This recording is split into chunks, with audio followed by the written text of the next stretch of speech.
दोस्तों, cease fire की खबर आप सबको पता ही है। लगातार सीज फायर के बाद जो बंदी हैं एक दूसरे की कैद में, हमास की कैद में इजरायली और इजराइल की कैद में फिलिस्तीनी, उन्हें छोड़ने का काम चल रहा है। लेकिन पिछली बार कुछ अलग होता हुआ नजर आया था, जिसमें साफ नजर आया कि हमास ने तो अपना वादा निभाया, लेकिन जो इजराइल को वादा निभाना चाहिए उसमें काफी देर की। अब उसको लेकर हमास बेहद नाराज भी है और एक बड़ा ऐलान किया। यह ऐलान क्यों करना पड़ा और यह इजराइल के लिए कैसे घातक होने जा रहा है वो भी आपको दिखाऊंगा, क्योंकि इजराइल दो तरीके का खेल करने की कोशिश कर रहा है और इन दोनों ही खेलों में वो लगातार फंसता हुआ नजर आ रहा है। क्योंकि जो ताजा तरीन बात है, उसने न केवल इजराइल के अंदर गृह युद्ध जैसे हालात बनाए, बल्कि एक ऐसा देश, एक ऐसा लड़ाका संगठन जो पिछले कई दिनों से शांत बैठा हुआ है, जब से सीज फायर हुआ है, उसने कह दिया है कि अब हिला हवाली हुई तो इजराइल को बहुत भारी कीमत चुकानी पड़ेगी। एक बार फिर से एक ऐसा ऐलान जिसने अमेरिका तक को हिलाकर रख दिया और इजराइल पर दबाव बनाने की कोशिश हो रही है। खबर यही नहीं है, खबर रमजान के पहले दिन से जुड़ी हुई भी है। कई खूबसूरत और तस्वीरें हैं, वो भी आपको दिखाऊंगा, लेकिन उनके बीच घिनौनी हरकतें भी दिखाऊंगा। कैसे फिलिस्तीनियों की, गैर यहूदियों की हत्या के लिए उकसाया जा रहा है। और खबर अमेरिका और यूक्रेन के बीच की भी है, जहां पर यूक्रेन के राष्ट्रपति ज़ेलेंस्की जब अमेरिका के राष्ट्रपति डोनाल्ड ट्रंप से मिले थे तो उन्होंने स्पष्ट तौर पर कई सारी बातें रख दी। छोटा देश होने के नाते भी उन्होंने ट्रंप को आईना दिखाया और अब यूक्रेन की सेना ने एक बड़ा कारनामा कर दिया। द लाइव टीवी, सच सबसे आगे। नमस्कार, मैं हूं प्रज्वल गौतम और आप देख रहे हैं द लाइव टीवी। पहले मैं खबर दिखाने जा रहा हूं। देखिए, प्रेस टीवी की एक खबर है, इसमें लिखा Hamas reject Israel's proposal to extend phase 1 of Gaza cease fire.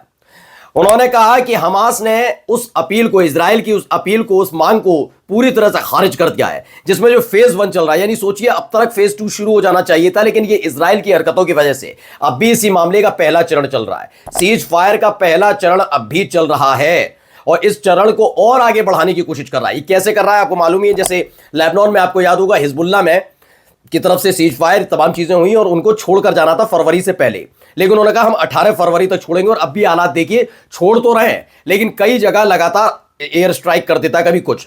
ऐसा ही वो कर क्या रहा है, गजा के साथ खेल रहा है कि हमास से कह रहा है कि जो पहला चरण अभी चल रहा है ना, इसे थोड़ा एक्सटेंड कर देते हैं। इस पर हमास भड़क गया, उसने कहा नहीं, ये नहीं होने जा रहा। और इसी बीच इजराइल की मीडिया ने भी कई बड़े दावे कर दिए। क्या कहा है, पहले पढ़िए। Israel media, Netanyahu awaits second phase of cease fire deal through extension of first phase. उन्होंने कहा नेतन्याहू पहले चरण के विस्तार के जरिए युद्ध विराम समझौते के दूसरे चरण से बचना चाहते हैं, यानी पहले चरण का भी और विस्तार करना चाहते हैं। यानी वो चाहते हैं कि पहला चरण और लंबे समय तक चले, उसके बाद दूसरे चरण में आए, क्योंकि दूसरे चरण में इजराइल को काफी कुछ चीजें त्यागनी होंगी, छोड़नी होंगी, कुर्बानी देनी होगी। और उसी के बाद हमास का वो विश्वास या फिर फिलिस्तीनियों का विश्वास, या फिर जो इस समय इस सीज फायर के पक्ष में खड़े हैं, मिस्र और जॉर्डन जैसे देश, उनका विश्वास जीत सकता है। ऐसे में वो चाहता है कि दूसरे चरण की नौबत ही ना आए और उसके सारे सैनिक और सारे बंदी हमास के कब्जे से बाहर आ जाए और उसके बाद फिर से वो वैसे ही हालात बना दे। लेकिन हमास ने कह दिया कि जो सोचकर बैठे वो होने नहीं देंगे। इसीलिए आपने देखा कि हमास ने कहा ये नहीं होने जा रहा, दूसरा चरण चालू करना है तो बात करना, पहले चरण का विस्तार अभी नहीं होगा। और अब इजराइल की मीडिया ही बेनकाब कर रही है इजराइल को कि किस तरीके से ये बचना चाहते हैं। बताया नेतन्याहू के दफ्तर की तरफ से कि रमजान के दौरान गजा में अस्थायी शांति के लिए अमेरिकी दूत के प्रस्ताव पर सहमति व्यक्त की गई है। उन्होंने कहा कि रमजान की शुरुआत हो गई है, ऐसे में गजा में जो अस्थायी तौर पर टेम्परेरी जो पीस बना हुआ है, उसके लिए अमेरिका की तरफ से प्रस्ताव रखा गया और इजराइल ने मान ली। बात सही है, लेकिन सवाल ये उठता है तो शांति बनी हुई है, सीज फायर के दौरान क्या तोड़ने के मूड में थे क्या? ऐसा नहीं हो सकता ना। और अगर दूसरा चरण शुरू होगा तो दूसरे चरण में क्या करने जा रहे हैं, कुछ हमला करने जा रहे हैं? नहीं ना, ये रमजान का केवल बहाना बनाकर अपने आप को बहुत ज्यादा सफेद पोश दिखाने की कोशिश हो रही है, लेकिन इन सब के बीच फंसता नजर आ रहा है। रमजान के दौरान भाई वहां मनाया जा रहा है, ठीक है, तुमने हालात वैसे भी बेकार किए थे, वहां तो आराम से मनाया जा रहा है, कोई हिंसा नहीं हो रही, कोई बम धमाका ना हमास की तरफ से इजराइल पर, ना इजराइल की तरफ से गजा में कर रहे हो, तो छोड़ दो ना ये सारी बातें, जो जैसे चल रहा है चलने दो। लेकिन नहीं, ये दूसरे चरण से बचने की कोशिश की जा रही है और यहीं पर इजराइल एक्सपोज हो गया है। जबकि खबर क्या है प्रेस टीवी की, हमास ने गजा सीज फायर समझौते के सभी चरणों पर आगे बढ़ने की तत्परता को दोहराया है कि हम ये पहले फेज को बढ़ाएंगे नहीं, और दूसरे चरण की शुरुआत के साथ साथ जितने भी सीज फायर को लेकर हमने फेज तैयार किए, पहला, दूसरा, तीसरा, चौथा, पांचवा, जो भी जितने भी हैं, उसी तरीके से ये सीज फायर आगे बढ़ेगा। हम ये नहीं चाहेंगे कि इजराइल अपनी मर्जी से करे। और हमारे रमजान की चिंता मत करो, वो हम तब भी मनाते रहे जब तुम हमले कर रहे थे, आज भी हम मनाते रहेंगे। और सीज फायर का मतलब ये होता है कि दोनों तरफ से तोप, बंदूक, गोले, बारूद, मिसाइलें सब शांत रहें। और ये सीज फायर ही चल रहा है ना, तो सीज फायर चलने दो और जैसा तय किया गया वैसा किया जाए। अब अपने ही खेल में फंसा हुआ नजर आ रहा है। इन सब के बीच देखिए एक बयान सामने आया है। बयान क्या, पहले सुनिए, प्रेस टीवी की खबर है, सुनिए क्या कुछ कह रही है। Yemen's Ansarullah movement has warned the Israeli regime against breaking the ceasefire and resuming its war on Gaza, saying the entire occupied Palestine will be under fire if the Gaza genocide is restarted. Abdul Malik al-Houthi warned Yemen will... दरअसल जो कहा गया है वो पहले मैं बता देता हूं। यमन की तरफ से जो अंसरुल्लाह यानी कि हूती लड़ाकों की तरफ से एक वार्निंग दी गई है इजराइल की सरकार को। क्या दी गई है कि अगर गजा में दोबारा से युद्ध, संघर्ष, हमले शुरू करने की कोशिश इजराइल करना चाहता है, क्योंकि मैंने भी आपको बताया ना, दूसरा चरण आगे जाकर पहले चरण पे देखते हैं, अभी कुछ होता है, रमजान मना रहे हो आप, कितनी चिंता कर रहा है इजराइल, आज चिंता कर रहा है। लेकिन उसने कहा कि जो चाल चलने की कोशिश कर रहे हो ना कि इसी बीच गजा पर हमला करोगे, अगर ये किया तो आगे पढ़िए क्या लिखा है, जितने भी फिलिस्तीन के इलाके में अपने कब्जे में कर रखे हैं वहां आग उगली जाएगी, वहां लगातार हमले होंगे। ये बहुत दिनों बाद हूती लड़ाकों की तरफ से ऐलान किया गया। बीच बीच में उन्होंने कहा है कि थोड़ा संभल कर जो किया जा रहा है उस पर आगे बढ़ते रहो, इधर उधर की बातें मत करिएगा।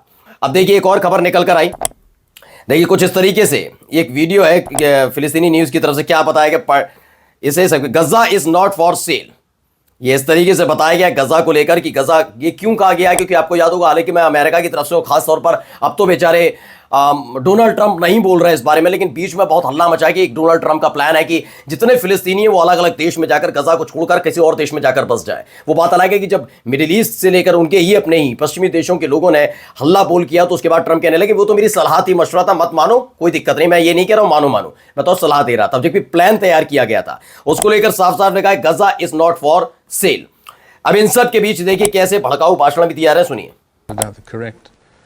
Version of the text, Hatov Shebagrim Harog B'Sha'af Milchama, and by way of explanation, Rabbi Shimon adds, Tov Shebanahashim Rososet Moho, the best of snakes. ये क्या कह रहे हैं, एडम नाम का ट्विटर हैंडल से ट्वीट है कि the best of non Jewish should be killed. कहा गया कि जो गैर यहूदी हैं उन सबको मार देना चाहिए, जैसा कि गजा और वेस्ट बैंक में हो रहा है उनके साथ। जो लोग ये कर रहे हैं कि उनको लग रहा है ये तो अभी मुसलमानों के खिलाफ है, क्या फिलिस्तीनियों के खिलाफ है, यकीन मानकर चलिए मैं आज भी कहता हूं, मैं पहले ही फुर्सत में कहता हूं कि आज ही अगर ये वैसे जाएंगे नहीं, मैं बता रहा हूं, केवल फिलिस्तीनी अगर गजा छोड़कर चले जाते हैं और ये लोग सोच रहे हैं कि इजराइल उस पर कब्जा कर लेगा फिर शांत हो जाएगा, नहीं, उसने सीरिया में नया युद्ध शुरू किया है, जॉर्डन गलती करेगा नहीं, सऊदी अरब सोच ले, मिस्र भी सबके साथ यही करेगा, क्योंकि इजराइल की जो नीति है वो शुरुआत से ही विस्तारवादी रही है और वो ये करे बिना नहीं मानेगा। सोच लीजिए बयान क्या दिया जा रहा है गैर यहूदियों को। गैर यहूदी का मतलब सिर्फ फिलिस्तीनी नहीं है, उसमें जॉर्डन के लोग भी हैं, उसमें आप सऊदी अरब को भी लीजिए, यूएई लीजिए, उसमें लीजिए मिस्र भी, इजिप्ट भी, इजिप्ट वगैरह सारे जितने देश हैं सबको लेना चाहिए, क्योंकि सारे गैर यहूदी हैं, तो छोड़ने के मूड में नहीं है। ये क्या करने की इनकी इच्छाएं आप खुद सोच सकते हैं। अब देखिए खूबसूरत तस्वीर पहले देखिए, तरावीह की जो नमाज अदा की जा रही है, प्रेयर हो रही है, उसमें असराना ग्रैंड मॉस्क में हो रहा है, लार्जेस्ट मस्जिद है ये एशिया की। कितनी खूबसूरत तस्वीर, कितनी तादाद में लोग वहां पर जमा हुए, बेहद खूबसूरत। और चूंकि हमारे ईश्वर, हम ईश्वर को मानते हैं, अल्लाह खुदा सब में मेरा विश्वास है, तो एक आस्था का सागर उमड़ा हुआ नजर आया। कितनी बेहतरीन तस्वीर, कितनी खूबसूरत तस्वीर आप तस्वीरों में देख सकते हैं। देखिए एक और तस्वीर, पहले वीडियो देखिए, द मुस्लिम का वीडियो ट्वीट किया गया, वहां मस्जिद अल अक्सा में जहां पर कब्जा कर लिया है। पहली स्टोरी में मैंने आपको खबर में दिखाया था पिछली वीडियो में, कैसे वहां पर इजराइल ने करतूत को अंजाम दिया और वहां पर जो अल अक्सा मस्जिद है वहां पर कब्जा किया और वहां पर जितने भी लोग नमाज अता कर रहे थे उन्हें बाहर कर दिया। वहीं से तस्वीर निकल कर आई, मस्जिद अल अक्सा में रमजान की पहली ईशा और तरावीह की नमाज का ये तस्वीर है, जिसमें आप देख सकते हैं बड़ी शांति के साथ नमाज अता भी की जा रही है। तो ये भी एक तस्वीर निकल कर सामने आई है। काफी कुछ और तस्वीरें भी निकल कर सामने आ रही है, मैं वो दिखाता चल रहा हूं आपको। अब जो खबर निकल कर आई है वो खबर क्या है? खबर है US senator Mike Lee has called for the United State to leave NATO शुड दे। कहा जा रहा है कि यूएस के जो सांसद हैं माइक ली, उन्होंने कहा है कि अमेरिका को पहली फुर्सत में नेटो को छोड़ देना चाहिए। ये इन्हीं की उपज थी, इनकी, ब्रिटेन की, इन देशों की, इसमें धीरे धीरे चीजें बढ़ती गई। इसी नेटो का सदस्य बनने की चाहत ने यूक्रेन को बर्बादी के कगार पर ला दिया। बाइडेन ने लालच दिया, जेलेंस्की उसके झांसे में आ गए और आज देखिए किस तरह का बर्ताव। सोचिए अमेरिका का राष्ट्रपति डोनाल्ड ट्रंप, तो ट्रंप उस समय जब जेलेंस्की पहुंचते हैं तो बदतमीजी बदसलूकी वहां के पत्रकार कर रहे थे जेलेंस्की से, ये सूट क्यों नहीं पहनते, अब तुम बताओगे क्या पहना जाए ना क्या पहना जाए। सोचिए एक पत्रकार की मैं भी पत्रकार हूं, मैं सलाह दूंगा कि इन्हें क्या पहनना चाहिए। भाई जो जैसा पहन रहा है वो बता रहा है कि आप पहन के क्यों नहीं आ रहे हो। इतना बड़ा शक्तिशाली बनने की कोशिश कर रहे हैं डोनाल्ड ट्रंप और उनके सिपहसालार। इसी बीच एक और खबर आई है, पहले ही देखिए। अमेरिका से जुड़ी हुई है। फेडेक्स कार्गो विमान की एक दृश्य में आग लग गई। देखिए तस्वीरें देख सकते हैं फेडेक्स का, ये इसमें कुरियर सर्विस है अंतर्राष्ट्रीय स्तर पर, उसके प्लेन में आग लग गई थी। उसे तुरंत ही वहां पर उतारा गया। और जाते जाते एक महत्वपूर्ण तस्वीर मैं आपको दिखा रहा हूं। देखिए यहाँ पे एक यूक्रेन का सैनिक है, वो किस तरीके से एक पुतला वहां पे फिजी बनी हुई है, पुतला है, उस पर लगातार ताबड़तोड़ फायरिंग कर रहे हैं। ये क्यों है बता दूं, यूक्रेन के सोल्जर्स हैं, उन्होंने ट्रंप के स्टेटमेंट के बाद कुछ ऐसा रिएक्ट किया जिसमें ट्रंप के मैच को बनाया गया और उसमें आग लगा दी। देखिए कुछ इस तरीके से बनाया गया। उन्होंने अपने राष्ट्रपति जो हैं यानी कि ज़ेलेंस्की के साथ जो बदसलूकी की गई उसके, देखिए ट्रंप लिखा हुआ भी है टी शर्ट पर, और उसको पहले गोलियां दागी और उसके बाद उसमें आग लगा दी। तो इस तरह से यूक्रेन की तरफ से भी नाराजगी जताई जा रही है। नमस्कार। द लाइव टीवी, सच सबसे आगे।